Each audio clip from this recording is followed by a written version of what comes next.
Welcome to the Unwritten Podcast with your host, Thomas Malpass, where we are on a mission to help the world find more purpose, passion, and peace in their everyday lives.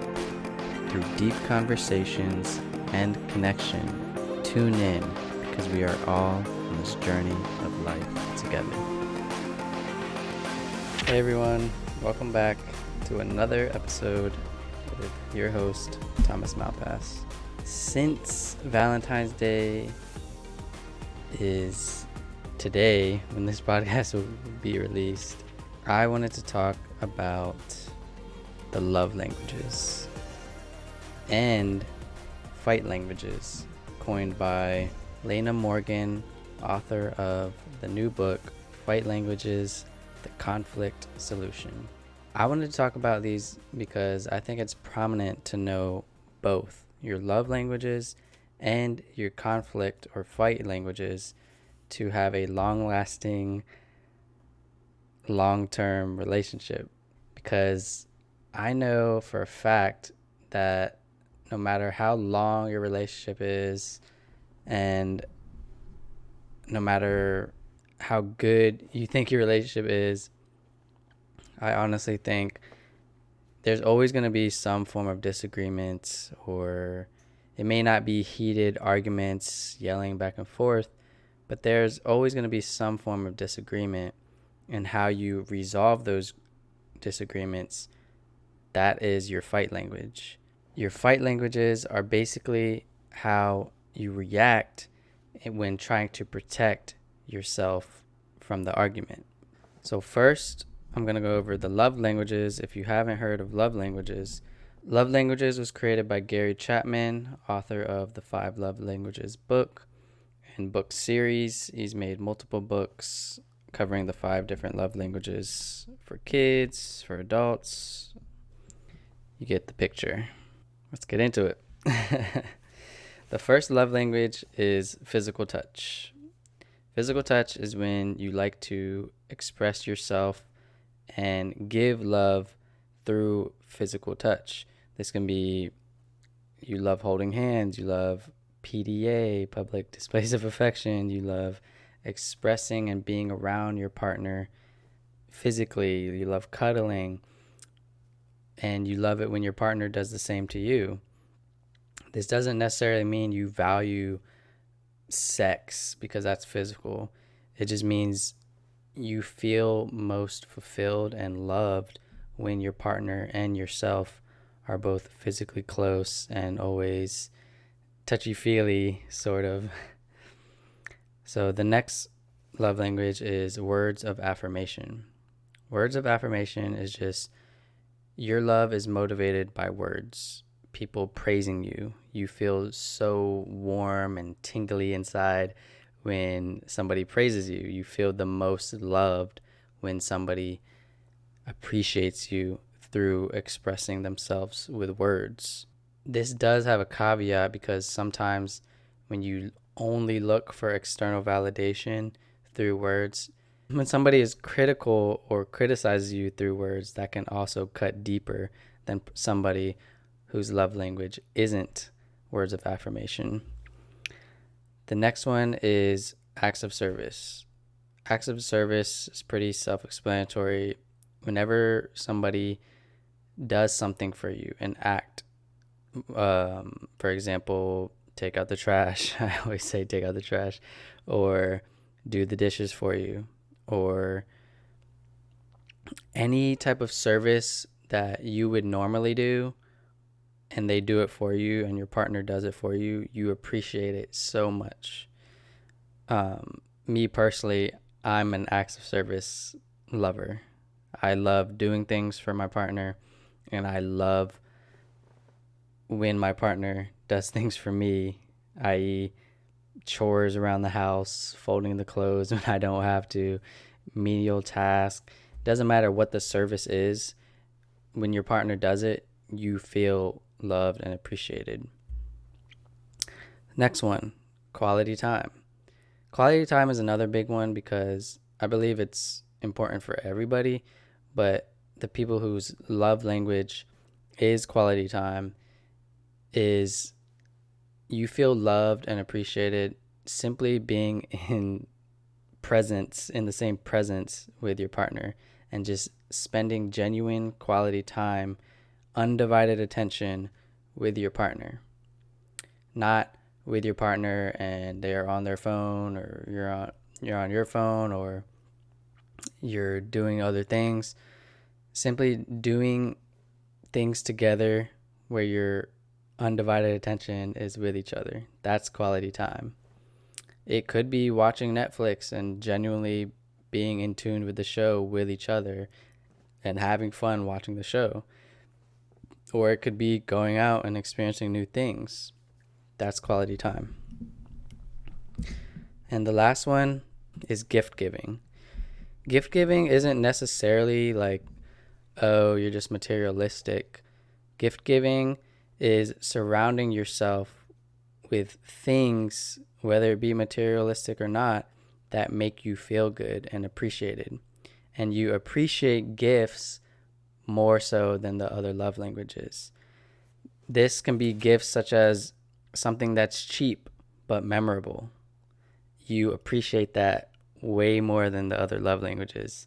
It doesn't matter the price. If it's memorable, you'll feel so warm and it'll touch your heart. So these are the love languages. Now we'll go into what the fight languages are and how to understand each other through disagreements. So like I said earlier, fight languages or conflict languages, coined by Lena Morgan and other researchers, are a way that we respond to disagreements when we argue in a partnership, in an intimate relationship. And it's usually ourselves, it's a defense mechanism trying to protect our inner self, trying to protect ourselves from whatever we're disagreeing about. So the first fight language, just like love languages, there's 5 of them. The first one is the amplifier. You're an amplifier if whenever you get into a fight or disagreement, you automatically go into defensive mode. And sometimes you like to pick fights and you like to poke the bear. For example, you sometimes feel disconnected and emotional when you're in a disagreement. The amplifier is somebody who's very in their feels, and they tend to over dramatize the disagreements or arguments that they're fighting about. So that's the amplifier. The second one is the analyzer. The analyzer, I did the test on Lena Morgan's website. She has a quiz. The analyzer, which I got as my fight language, is somebody that looks for logic, reason, and facts in an argument. They dismiss emotions, which is totally me, if they don't seem justified. A thoughtful analysis can produce creative solutions that benefit everyone. Key for conflict in an analyzer's point-for-point argument is the signal to take a break. Oh, I forgot to say the key for conflict for an amplifier is when your emotions are heightened, that's the signal to take a break. Try finding good music to cry to. The next fight language is extinguisher. Extinguisher is somebody that sometimes feels overwhelmed during disagreements and want to escape. Sometimes they bring the fight to an end by just simply refusing to participate. They can escape to work, TV, hobbies, anything to distract themselves to get away from the conflict. And more often than not, the extinguisher conflict fight language has trouble coming back to the topic you were disagreeing about, which is not helpful at all. And according to Lena Morgan's key for conflict, meaning when to take a break or when to get back to the topic, is when an extinguisher feels overwhelmed, this is a signal to take a break. Hit pause and set a time to hit play again. This is key for the extinguisher. Don't just run away. Come back when you feel you're in a better headspace. Next is the igniter. The igniter is someone that lights the match that can burn an argument down. Someone that covers hurt and scared feelings simply with anger. This is also a poke the bear type of fighter where you don't want to get on their bad side because you know it's just not going to end well. They're strong protectors of others, but they're also very reactive when they feel defenseless themselves. A key for conflict for an igniter: when you feel angered and you're self-aware of this anger, it's a signal to take a break, cool off, and come back when you're not emotional. And finally, the negotiator. When you take the test, there's 10 different questions, and it breaks down what fight languages you are in percentages.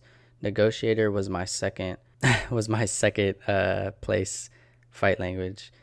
And a negotiator, you are a negotiator if you want to create resolution, even if no one asked you to.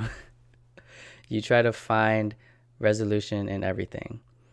A negotiator values peace and encourages the same for others. A negotiator also elevates self into a role of a parent, teacher, or counselor.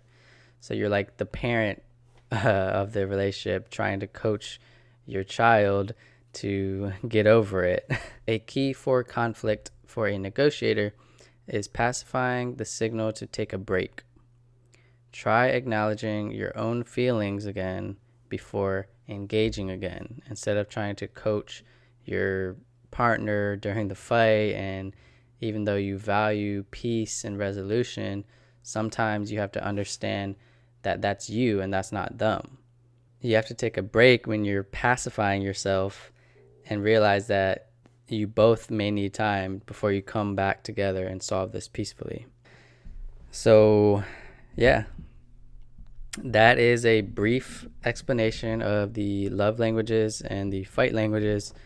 And depending on what you are, how you react and show up to how you show up when you love somebody, and how you show up and how you resolve disagreements in fights when you're in a long-term committed relationship. I'm a big proponent to this because if you truly know your love language, you know how to show up for your partner. You know what touches their love points and touches their heart, and you know how to show up for them. And the same thing for fight languages. Yes, we can be in the heat of the battle, and more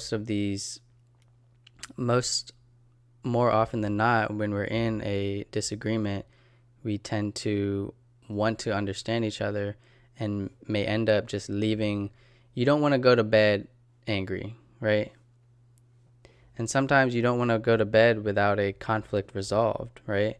Even though you may not argue and scream at each other, you still may not want to go to bed with a conflict unresolved, because honestly, I believe when your conflicts are unresolved, they build up tension and resentment, and over time, you don't want this to be bottled up, anger or emotions. You need to figure out what your fight language is to better understand your partner in a long-term committed relationship. And I honestly believe that these are all true. And if you want to go check out Lena Morgan's book, go check it out. I think it's profound, actually, and I think it's going to be the next big thing compared to love languages. And yeah, I hope this helped you out, guys. I know it's Valentine's season, and love season is 365 24/7. But yeah, I hope this helped you understand how you can show up in a long-term committed relationship and make your long-term committed relationship last and be more joyful and happy and fulfilling and rich. So yeah, if you like this episode, please give it a review wherever you listen to your podcasts. It helps the podcast algorithm. Subscribe wherever you subscribe to, and share share this with somebody you think it may benefit and resonate with. And until next time, guys, as always, stay curious. I'll see you in the next one. Peace.